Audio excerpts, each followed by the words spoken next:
12h45 sur France Culture, l'heure de retrouver le monde selon Michel Onfray. Bonjour Michel Onfray. Bonjour. Alors que la conférence Paris Climat, la COP21, présidée par la France, s'ouvrira dans 2 jours, vous souhaitez aujourd'hui porter un éclairage sur la place qu'occupe l'écologie dans le champ politique. Alors pour commencer, qu'appelle-t-on l'écologie politique, Michel Onfray ?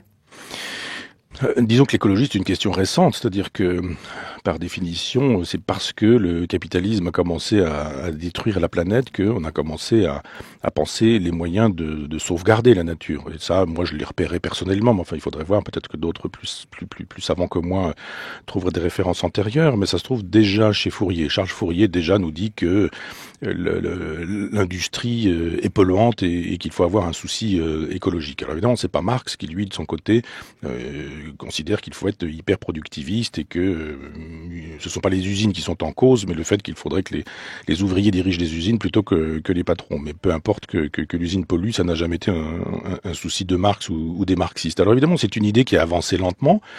Je me souviens que dans mon enfance, j'avais vu Dumont, qui était le candidat à l'écologie, apparaître avec un pull rouge et une pomme à la télévision pour faire sa campagne présidentielle. Il faisait sourire tout le monde et il nous disait que dans tant d'années, il se passerait ceci, dans tant d'années, il se passerait cela, et tout le monde le trouvait un peu comique, un peu ridicule, un peu clownesque, jusqu'à ce qu'on découvre que finalement il avait raison et qu'il faut se soucier de la planète, c'est une évidence.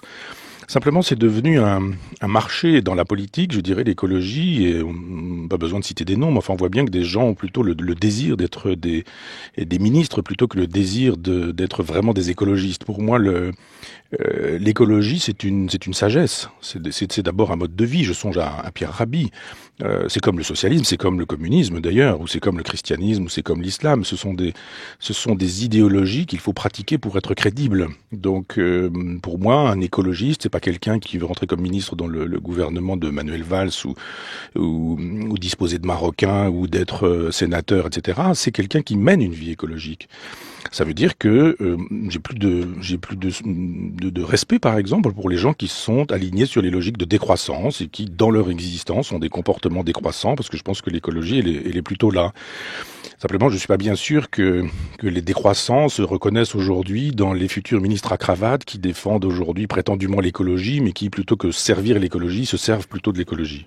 Mais malgré tout, Michel Onfray, il y a bien des enjeux politiques, y compris pour l'écologie aujourd'hui. Est-ce qu'il ne faut pas tout de même essayer d'implanter les idées écologiques au sein de l'action des gouvernements, et par exemple en France ?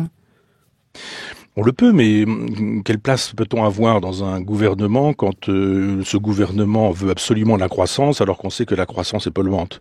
Il y a quelque chose de très contradictoire entre le fait d'entrer dans un gouvernement qui nous dit de toute façon il nous faut polluer la planète et puis des individus qui dans un coin nous diraient il faut ne pas polluer la planète parce qu'on a l'impression que c'est cosmétique et que les écologistes servent à faire des majorités politiques plutôt que faire avancer une cause véritablement.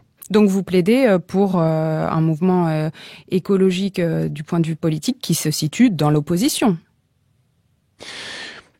Enfin, dans l'opposition si on veut, mais je veux dire qu'on pourrait imaginer que l'écologie se pense autrement que dans des logiques de tactique présidentielle, de tactique électoraliste, de tactique régionale. Je t'apporte mes voix, tu me donnes 3 postes, ici tu me permets une prébande, et puis là par ailleurs, etc. Parce que c'est essentiellement comme ça que les choses fonctionnent. Et puis de temps en temps donner l'impression que on est un petit peu alternatif, alors qu'en fait on est absolument dans la logique sociale-libérale. C'est-à-dire un écologiste qui est pour l'Europe libérale aujourd'hui, ça me paraît être une contradiction. On peut pas être écologiste et soutenir l'euro, l'Europe, comme elle fonctionne de manière libérale, puisqu'on sait que le libéralisme qui fonctionne avec le capitalisme est justement productiviste et que c'est le productivisme qui produit la pollution contre laquelle tout le monde tonne. Et puis il faudrait vraiment travailler sur les questions et pas insulter, par exemple, ne pas mettre à la porte quelqu'un qui présente la météo parce qu'il écrit un livre pour nous dire que peut-être on n'est pas obligé de penser comme tout le monde sur la question du climat. Il faudrait vraiment débattre de ce qu'est l'écologie et la sortir de l'ornière électoraliste dans laquelle elle se trouve. Merci Michel Onfray. C'est moi.